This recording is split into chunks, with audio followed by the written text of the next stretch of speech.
Thank you. Welcome to Kitchen Spoons and Combat Boots. I'm Jessie Smith, the State Soldier and Family Readiness Group leader.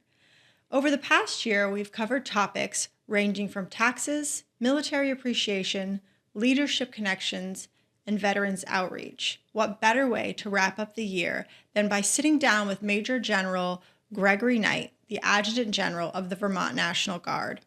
I had the privilege of getting his thoughts on a range of topics. Our first set of questions are from our teen council. Without further ado, please enjoy the following interview.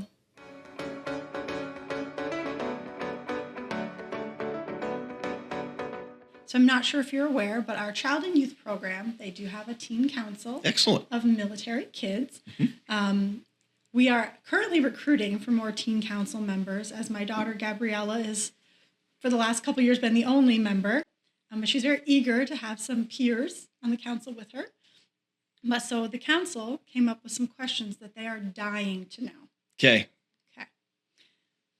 Which Ben & Jerry's flavor is the best? I don't think they make my favorite anymore. Oh. Chubby Hubby. That was the one with the peanut butter chunks and peanut butter filled pretzels. Yeah. And a second would have been Wavy Gravy, but that went to their ice cream graveyard. Oh, that's so sad. Yeah. So I'm hoping that there's a resurgence of those two flavors at some point. Well, if Ben & Jerry's is listening to this podcast. Yeah. Maybe. Pay attention. Perfect. Right. What is your spirit animal? I have a backstory for that one. Love it. So I know people would think it's, well, you're a soldier, so it must be like a wolf or a lion. No, it's an owl. All right. And I didn't really reflect on it until it was election day for this job. And if folks aren't aware in the listening audience, the Adjutant General in Vermont, out of all of the 54 Adjutants General and the Commanding General in Washington, D.C., Vermont has the distinction of having the only legislatively elected Adjutant General. And I got up that morning, election was probably 5 o'clock in the morning, kind of twilight, and I was pretty keyed up because it was all or nothing. Either you win or we'll see what happens next. And on top of our bird feeder was a barred owl was sitting there. And he didn't fly away. Took a picture of it. I've got the picture somewhere. But I thought that was, okay, things are good. We'll see how this goes. And it worked out pretty well. So that's my backstory. But the owl, we have him around the house all the time. You can hear him calling. Just love him. Mm-hmm. I thought you were going to say the owl because you're always asking who. Well, no, there's that. Yeah. Hey, somebody did something bad. Who? Yeah. Yes. Yeah. Fitting. Very fitting. Okay. What was your favorite rank to be? Captain. I don't know. I talked to other company grade officers. A captain, you're just, and I think if you talk to a lot of officers, you're still at a level where you're doing soldier things. And you can have huge impact at the company level. Probably, I don't know if that's true for the Air Guard, but they're at the squadron level and flight level. It's a much more personal relationship. You haven't yet gotten pulled up onto staff. Staff work's critically important. It's also excruciating because it's staff work. And then beyond that, battalion command was really good, but you're not as connected with the troops. You don't see the immediate impact of your efforts. Yeah. And then we were tanks at the time, and going to gunnery as a company commander and watching your platoons qualify, that's just fantastic. Yeah. That answer was about what I expected. Yeah. Yep. It is not Major General. That is not my favorite rank. What? Yeah. I can't imagine. Yeah. It's great. How's your golf game? Not much time for that. Yeah. That's unfortunate. All right. I'm excited for this next question. Okay. What is your favorite dad joke? Okay. So I will annoy any number of people. I don't know if it's a dad joke, but words mean things. And you may have heard me say it. Somebody will say, hey, I'm going to run to the bank, or I'm going to run to the store. And I'm like, that's kind of far. Why don't you take your car? It's kind of stupid. But there's so many bad dad jokes. Oh, If my wife says, my God, you're so hard of hearing, what do you think I say? Huh? It's silly, not a dad joke. If I had a dad joke, and there are hundreds, if not thousands. Inappropriate. Imagine, here's an example. I go down to the bank the other day, and there are two side-by-side ATMs. And I'm standing at one ATM, and there's an older lady next to me, and she looks over and she was having some challenges. She said, "Hey, would you help me? Could you help me check my balance?" So I pushed her over. Okay, That's awful. Yeah, I know, but yeah. All right, did not disappoint. Thank you. Okay, this one is a hot dog a sandwich. Yes. End of story. If it's got meat and bread, it's a sandwich. That's it. I will tolerate no argument about that. You heard it here first, folks. Okay. This one's a good one. Why should kids getting ready to graduate high school join the Vermont National Guard as opposed to the other options, Marines, Navy, active duty? So, Jesse, that's a good question. I think it's a healthy question to ask. If you are absolutely certain that you want to go active duty, whatever branch, I absolutely applaud that. You have the right mindset, because I think our shortcoming as a Guard, we don't talk about service first. If you don't have the desire to serve, all the incentives and benefits don't matter. But I also asked a question: would you buy a car without test driving it first? Because when you go active duty, they own you. I'm not saying that's bad. If that's where your heart lies, then go do that thing. But if you want to know what it's like to be in the military with the same standards, same training, same uniforms, all the things that the active duty does, and yet have a dual career track, because you can join the Guard and normally qualify that 1 week in a month, 2 weeks a year. You do your training up front. Well, if you're that engaged in it and you absolutely love going to drill weekend and that's your thing, give us a year and it's a paperwork drill. You find an active duty recruiter, I'll qualify that as well. If the services have a need, and right now they do, they will take you out of the Guard. It's simply what we would call a reserve component transfer into the active component. Yeah. Now, depending on the service, your Army basic training probably won't count if you want to go in the Marine Corps. Right. You're going to do basic training again. Completely different world. Yes, Yep. but I think all the other services will honor your Army training. Yeah, that's an excellent answer. Yep. Thank you. All right, so that is what we have for the teen council questions. So And thanks to the teen council. Yes, I'm sure. Or counselor. Yes, the single one. She'll be thrilled. So now moving on to mine, some of which seem like they were also given by children. It's okay. All right. Yeah, I'm older, not mature. Go ahead. We're going to do the fun ones first and then move into the more serious stuff. Do you have a favorite Christmas cookie? I am old school. A good sugar cookie, you can't beat it. All the fancy stuff, or the butter cookies that you'll see the tins, that in a glass of milk. Yeah, I'm all done. Oh yeah, I'm all in with that. Yeah, sugar cookies I think are fantastic. Excellent. Yeah. Or snickerdoodles. Yeah. That's obviously. I do have a weakness for sweets and chips and things like that. I didn't ask you what your favorite vegetable was. Yeah. Do you have any fun holiday traditions? We do. It's all about family. And our kids will come over, and now the grandkids, and Christmas morning it's a madhouse. It's a lot of fun. My wife makes all kinds of, I try to help. I don't help much. But she'll make all kinds of fantastic breakfast casseroles and things like that. And everybody brings something. And it's like the one time of the year. And you're no stranger to it. Anybody in the Guard gets it. We get a lot of stresses put on us. And it's just a nice pause to spend some time with family. And actually, this is where I should be. Right. Yeah. Have your focus. But that's our big there. tradition. Yeah. Okay. What is your favorite part of being the Adjutant General? I'll give you a two-part answer. The best part of the job is getting to work with people and influencing things at this level. You know, if somebody comes in and they've got a challenge, being able to help and reach out to the congressional delegation or the legislature or somebody at National Guard Bureau to get their issue resolved. It's very satisfying for me to know that you're doing something positive for somebody. But to me, people are absolutely the best thing about the job. And maybe I would encourage anybody in the Guard or anybody who's listening, pay attention to the folks we have in this organization. They are incredible people. we have more talent, I think, in this organization. I've been doing this I've been in the military probably longer than you've been alive. Probably. I'm almost certain of that. But in my time in the military, you see the military's changed, and the levels of talent and professionalism, even in the 5 years I've been in this job. And watching those rising leaders, both NCOs and officers, and what they bring to this organization, it's incredible. They are truly building the future of our Guard. Now, that being said, the hardest part of the job is people. And it was kind of a tongue-in-cheek, if it wasn't for people, this job would be easy. But that's really why I think most of us are doing what we do. I mean, you do it in family programs. Family programs is all about people. Yeah. So I don't know if you're not doing it for that, to shape the future of the organization through the people that you lead, you're probably in the wrong job. But it's definitely all about the people. That gives me the most joy, is working with others. Yeah.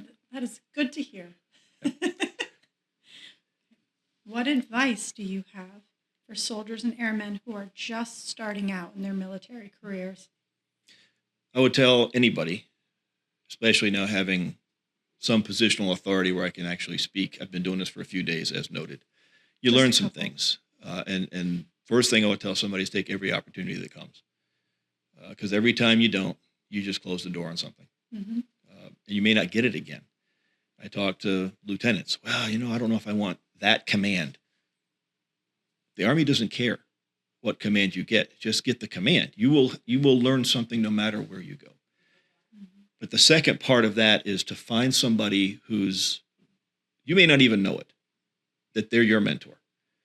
And they may ask you, sometimes they tell you, go do X. You're going to do X job. And maybe that's not the job you want. They're probably asking you for a reason. They're not asking to be a pain in your neck. Usually. It's the sound of freedom. So, but in my mind, that's, if I look back at my career, there were a handful of folks that were those people to me. One of them that makes me incredibly sad was the late Brigadier General Mike Heston. Yes. And I didn't really think about it until after he had passed. I reflected on my career, and there was, at every turn, it was Mike Heston saying, "You're going to go do this job." And I would say, "Sir, I don't want to go do that job." And then he would always say, "You're not hearing me." Okay, I'm guessing he's not asking. And then I would go do whatever job it was. But he would help me and I guess I would boil it down to he and some others saw something in me that I didn't see in myself. And I think if you find that person or people within your organization, NCOs and officers both, they'll push you. Listen to them. Yeah. They'll put the opportunities in front of you. That is very good advice. Thank you for that. Now, I've heard this quite a few times, but there may be some people out there who haven't. But I would like to hear the story behind your coin, specifically the Put the Vermonters Ahead tale. So my bachelor's is in history, and obviously there's a focus on warfare. Civil War, First World War, Second World War. I mean, it fascinates me. So I've read a lot on it, and the Civil War in particular with General John Sedgwick, and I have actually 2 volumes. They were written in 1869, I believe, or 1868, not long after the end of the Civil War. And these are huge. They are tomes, 2 of them, and I got them at the local antique shop.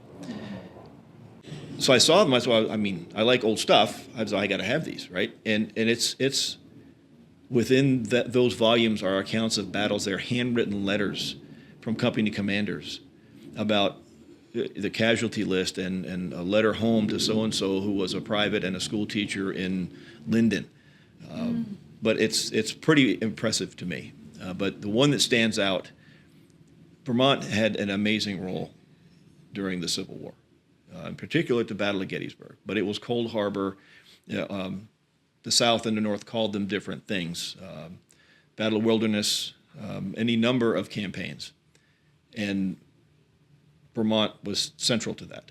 2nd Brigade under General Stannard broke the back of Pickett's charge, for instance.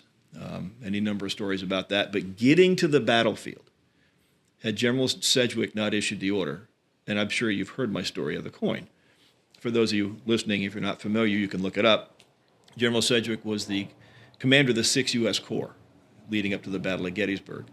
And the Corps was in Marshfield, Maryland, 37 miles away from the battlefield in Gettysburg. And the scouts came in and told the general, you have to move the Corps and get them into the fight. And that meant a 37-mile forced march. And if you look at our history in the Civil War, and General Sedgwick knew of Vermont's reputation, he then issued the order, put the Vermonters ahead, and keep the column well closed. And he got them into the fight because he had the Vermonters in the lead. And that just speaks volumes about the character of this organization, even now, whether it's with the F-35 or the work that our brigade and our other units do. At every level, it exemplifies that spirit. I'll give you an example. Our Army aviators, our medevac unit, 4 years ago, went to Central Command. They worked at 6 or 8 very austere sites, and they did over 250 medical evacuation missions in about a year. Didn't miss a single mission. Now, in those conditions, with the complexity and technical complications that come with working on Blackhawks. Fast forward 3 years later, same unit, go to the same location, and in about 11 months, they flew 369 medical evacuation missions in support of all the other nations that were there. It's not just a U.S. thing. So I'm not a math guy, but that's over 600 medical evacuations in that type of environment, working out of austere airfields. I don't know how kinetic it was, but it was probably a tough place to work if you're a maintainer. Yeah. But in the end, what other organization, what other Army aviators, what unit could fly over 600 medical evacuation missions in that type of environment and not miss, for any reason, a single mission? I would love to tell that story. And you can bet those folks who are injured or the units who are waiting to have their injured soldiers evacuated would take great comfort in knowing it was the Vermont National Guard coming to get them. Yeah, absolutely. That's why when I say put the Vermonters ahead, yeah, there's a historical context, but we're still doing it. Yeah. Yeah, well, thank you for sharing that long story. answer, but... Yes, well, that's one of my favorite stories. So, all right, so you did cover a little bit. So we've already jumped into this question. What are some things that the Vermont National Guard has done in the last year that you would like to highlight? Am I limited to a year? Can I go back 3 years?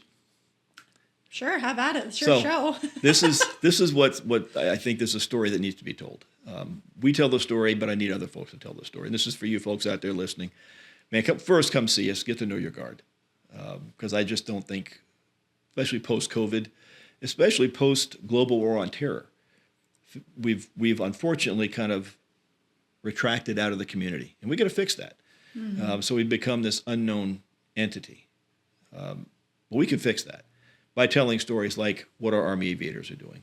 Or, for instance, following the invasion of Ukraine by Russia, I got a phone call from the director of the Air National Guard, and he asked the question, is the 158th ready? Now, we had just transitioned, not even 90 days prior, from 33 years of the F-16 into the F-35. And my answer is the same as it would have been flying the F-16. Of course we're ready. And then I let the wing command know. I told the governor. And then not even 30 days later, our jets and our personnel were overseas flying in support of the NATO air policing mission. Again, I don't know that there's another organization that can do that. Yeah. And that's, to me, speaks volumes about their professionalism, their expertise, and what they bring. Look at COVID. Mm-hmm. Very unfortunate, very unpleasant time across the United States, globally. But here in Vermont, the Vermont Guard built, in a week, at the fairgrounds, an overflow facility, what we were hoping to be a step-down facility for folks that, because the hospitals were getting flooded with COVID patients. Yeah.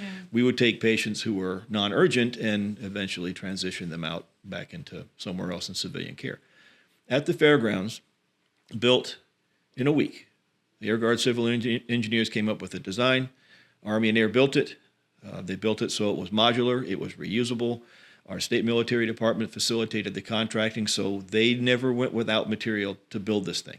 Mm-hmm. In a week, built a 400-bed COVID facility, overflow facility. Within there was a 50-bed COVID pod with negative air pressure. separate nursing station, separate sink, all the things to protect the facility from anybody who came in with COVID.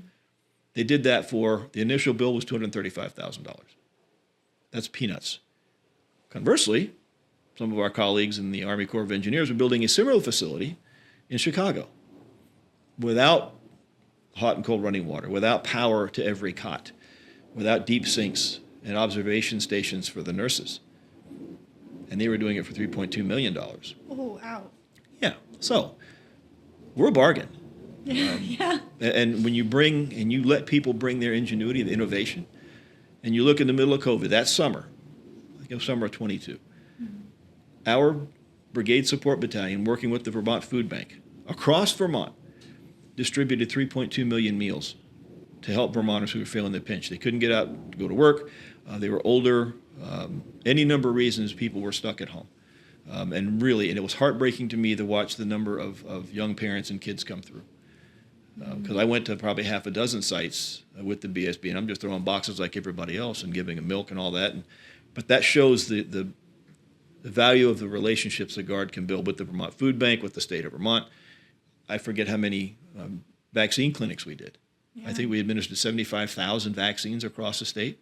And oh, by the way, we built trust in areas we've never had before with the New American community in Burlington. Yeah. And then we became the partner of choice for them.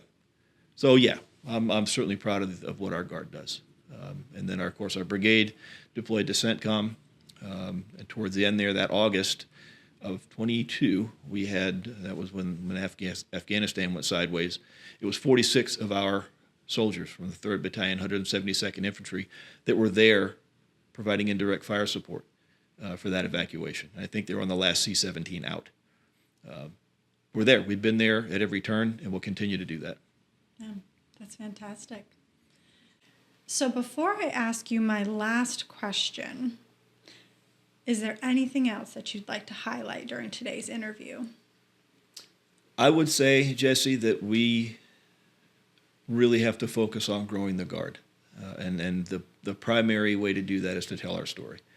There's no mystery in service. And I tell anybody out there who's listening, again, come see us. There's no veil of secrecy here. We do open houses. Periodically, we'll do educator days, legislator days. But reach out to our public affairs folks. If you want to come see us, better yet, reach out to a recruiter, because there's no mystery here. I think there's a lot of misinformation about military service, and I think it's unfortunate. I think it's untrue. That I do know. I don't think it's untrue. I know it's untrue. But again, you have to have a desire to serve. But is it hard? Well, yeah, at times. It's stressful. It's challenging. You have to work it in your schedule. But the payoff is what you get. Yeah, the benefits are there. That's fine. You get your school paid for. You get a paycheck. You're eligible for health care, dental care, life insurance that's affordable. All fantastic stuff. Mm-hmm. But I just walked you through some of the things that our Guard has done. And imagine across the nation.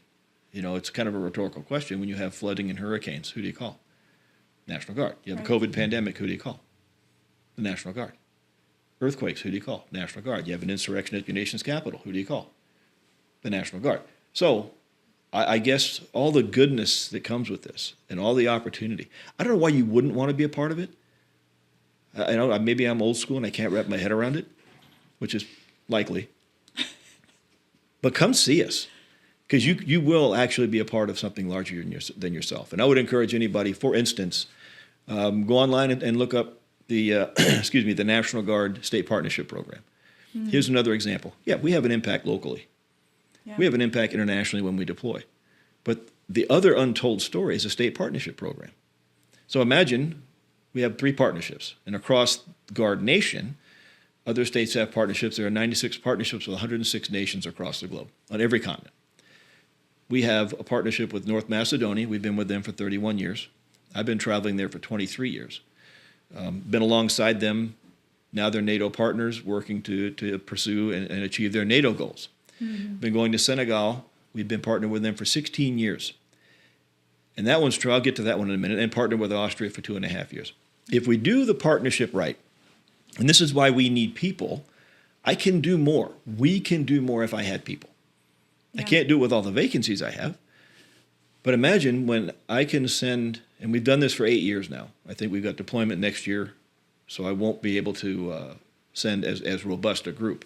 We'll lean on Austria or North Macedonia to take the lead. But we do medical readiness exercise in Senegal. Yeah. We've done 8 of those, and we move it around the country, and it's varying numbers of our providers: Air Guard, Army Guard, docs, nurses, physician's assistant, technicians to help repair equipment, combat medics. We even had a doula, a midwife, go over and working labor and delivery. Yeah. Now we've started sending physical therapists. And every year, because the demand is so great, every year it grows. So this past June, we sent, I think, 33 of our providers, Air and Army, our specialists. We actually took 3 from New Hampshire who'd never gone on something like this. And we had 2 Austrian Army doctors come with us, and they were there to be as observers. They were much more than that. Yeah. Over the course of 12 days, that group worked at 3 local clinics with Senegalese military doctors and with civilian providers, and they saw 791 patients, Jesse. Wow.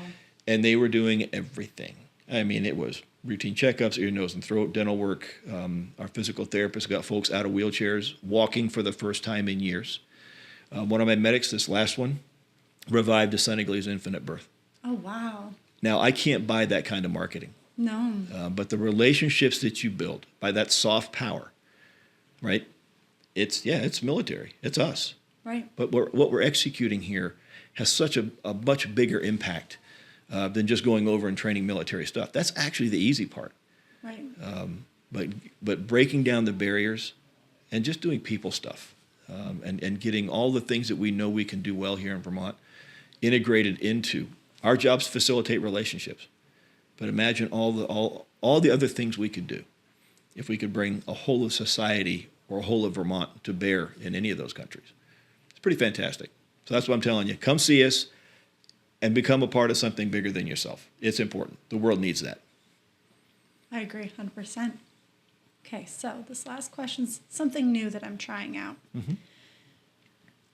So if you could ask a question that our next interview subject will have to answer, what would that question be?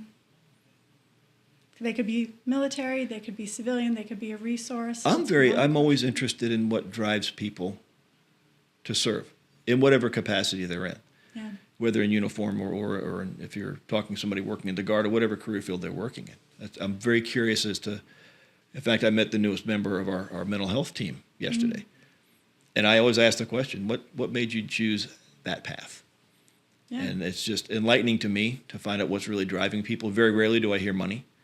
It's the military. We're not going to get rich. I'm doing fine, but I've been doing this for a few days. But to hear the kind of the aspirations of people, yeah, where do you want to go after this job? But I'm very curious to see what drives folks. Okay, so I will be asking that question to our next interview subject. Perfect. Tell them I said hi. I will. All right, sir, that's all I have for questions for you. Thank you so much for joining me. Happy to be here. Appreciate the opportunity, Jess. Thank you. Anytime.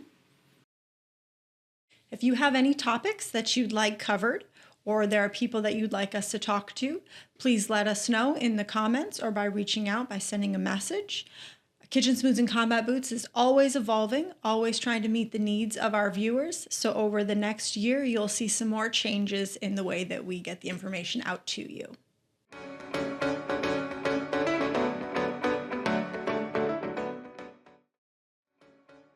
For more information or support, please reach out to the Vermont Military Family Support Center's toll-free number, 888-607-8773. The preceding content does not constitute endorsement by the Department of the U.S. Army, U.S. Air Force, Vermont National Guard, or Vermont Military Family Programs of the organization's products and services contained therein. Further, the Vermont Military Family Programs assumes no responsibility for the consequences of using the products or services provided by the organizations or resources listed. Vermont Military Family Programs makes every effort to present our clients with reputable resources. We cannot guarantee the validity of said resources, and the use of such resources is voluntary.